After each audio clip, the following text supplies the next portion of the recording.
What if I told you the greatest teams in NBA history didn't save basketball? They almost destroyed it.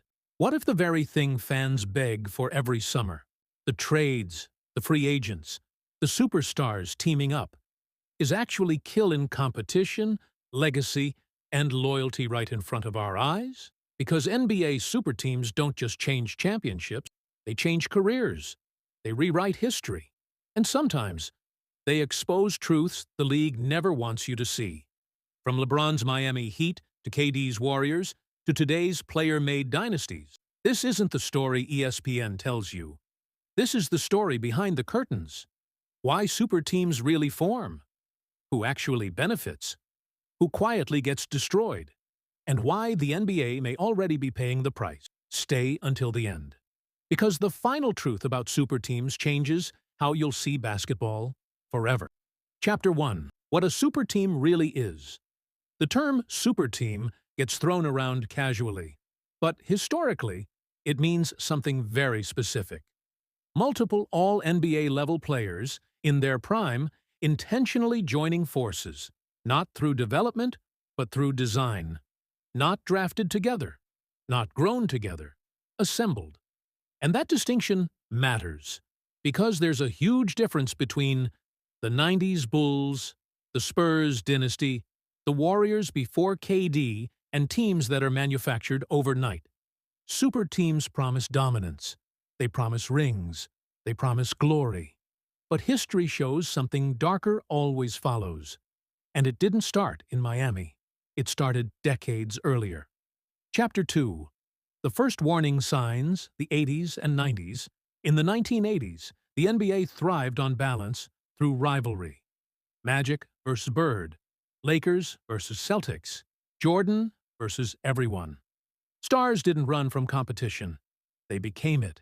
Even when teams were stacked, they were built slowly, through drafts, through patience, through loyalty. But then something changed.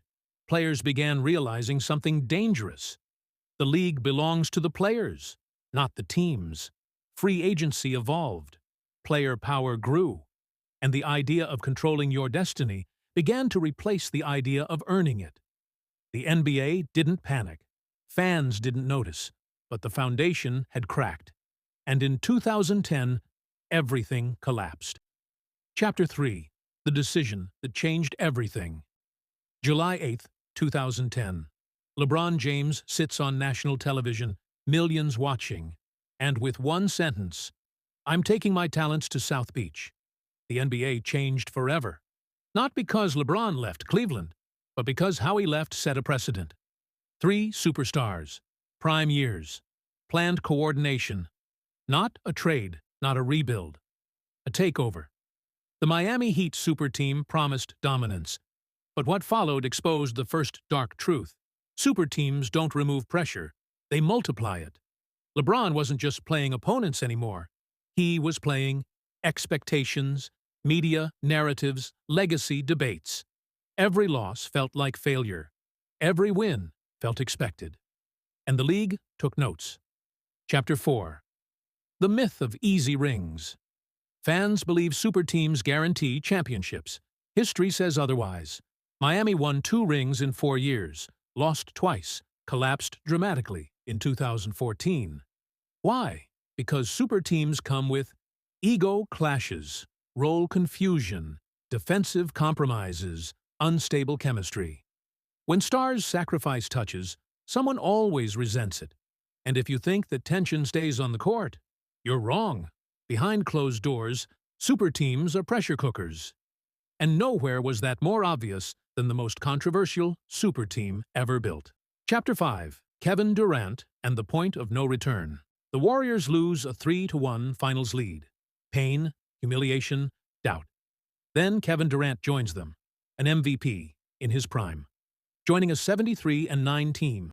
From a basketball standpoint, unfair. From a legacy standpoint, explosive. The Warriors became unstoppable, but the NBA lost something priceless: uncertainty. Fans didn't ask, who will win? They asked, how fast will they win? Ratings dipped. Debates turned toxic. KD won rings, but never validation. This exposed the second dark truth. super teams can win championships, but lose respect. And respect is something rings alone can't buy. Chapter 6. The Hidden Victims. Super teams don't just affect stars. They destroy role players' careers, young prospects' development, small market franchises.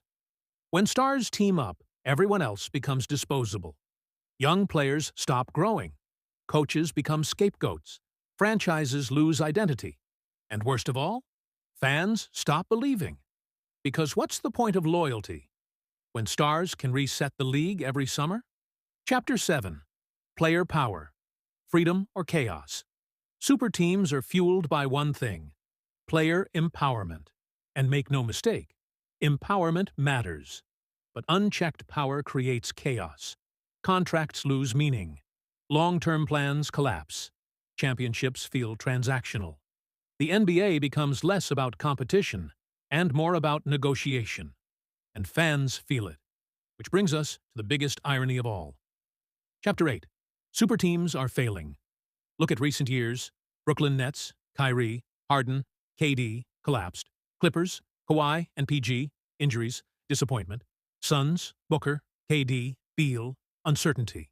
The league is fighting back. Chemistry is winning again. Depth is winning again. Development is winning again.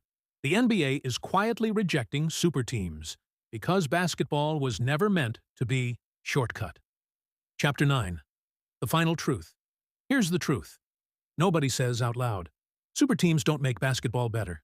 They make it louder, more dramatic, more viral. But the greatest teams ever were built, not bought. Tested, not assembled. Earned, not engineered. And the fans? They've always known. That's why we still worship Jordan's Bulls, Duncan's Spurs, Curry's original Warriors. Because greatness hits harder when it struggles first. Ending. A question that lingers. So the next time a superstar teams up, ask yourself, are they chasing greatness or escaping competition? Because history will remember the answer. Do you think super teams are bad for the NBA? Or are they just the evolution of the game? Let me know in the comments. Subscribe for more deep basketball stories, because the next one might change how you see the league forever.